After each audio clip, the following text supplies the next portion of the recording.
Hey, good afternoon, everybody. It's February 21st, 2023, and we are in the Old Testament. We're in the book of Genesis.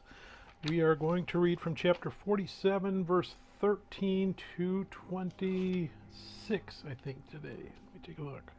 So just another short little section.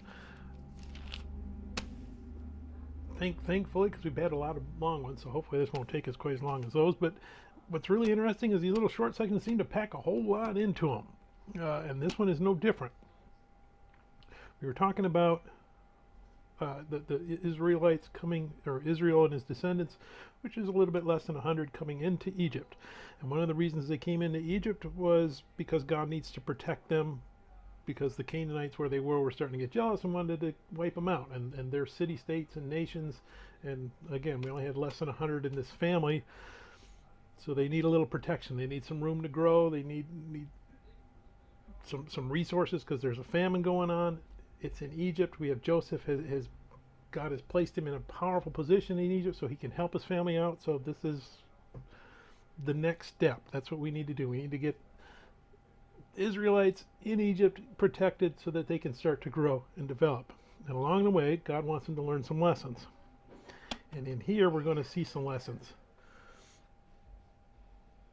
Pharaoh helps them out. Pharaoh's their friend. Well, no, he's not really their friend, and we're going to see that because he starts, every time they come for food, he needs a little more, a little more, and eventually everybody's his slaves, and they owe him a fifth of everything that they produce. And as we get into Exodus, he really gets bad. Just like the Canaanites, they were friendly at first, but then they started to get jealous. So we're starting to develop this idea that Israel is a special nation under God, and that there's some jealousy going on with all the rest of the nations. They want to wipe them out, and we start to see that in here. We see that it's voluntary. I mean, Israel, they could have easily said, you know what, that's too high a price to pay for your food. We're just going to leave everything, and we're going to get on a boat, and we're going to go find someplace better. But they don't. They say, you know what, if that's what the deal is, if that's what the covenant is with Pharaoh, we'll take it. So we'll keep that in mind when we see them wandering in the desert and fighting God's covenant, which is much more easier on them, which is much more beneficial to them. But they want to go back to this Pharaoh. They want to go back to the guy that enslaved them. So let's go ahead and we're going to read Genesis chapter 47, verse 13 to 26. Now there was no bread in all the land, for the famine was very severe, so that the land of Egypt and the land of Canaan languished because of the famine. And Joseph gathered up all the money that was found in the land of Egypt and the land of Canaan, for the grain which they bought. And Joseph brought the money into Pharaoh's house. So when the money failed in the land of Egypt and the land of Canaan, all the Egyptians came to Joseph and said, "Give us bread, for why should we die in your presence? For the money has failed." Then Joseph said, "Give your livestock, and I will give you bread for your livestock if the money is gone." So they brought their livestock to Joseph, and Joseph gave them bread in exchange for the horses and the flocks and the cattle of the herds and for the donkeys. Thus he fed them with bread in exchange for all their livestock that year. When that year had ended, they came to him the next year and said to him, "We will not hide from my lord that our money is gone. My lord also has our herds and our livestock. There is nothing left in the sight of my lord but our bodies and our lands.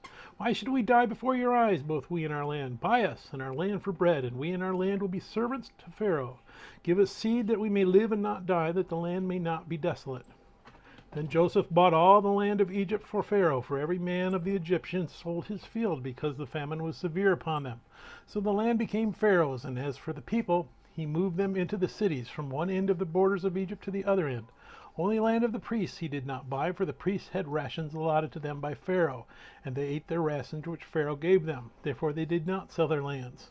Then Joseph said to the people, "Indeed, I have bought you and your land this day for Pharaoh. Look, here is seed for you, and you shall sow the land.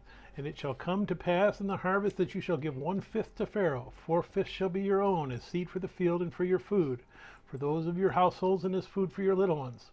So they said, "You have saved our lives. Let us find favor in the sight of my lord, and we will be Pharaoh's servants." And Joseph made it a law over the land of Egypt to this day, that Pharaoh should have 1/5, except for the land of the priests only, which did not become Pharaoh's. May God bless the reading of his word. May God bless you. God bless Odessa. Bye. Thank you.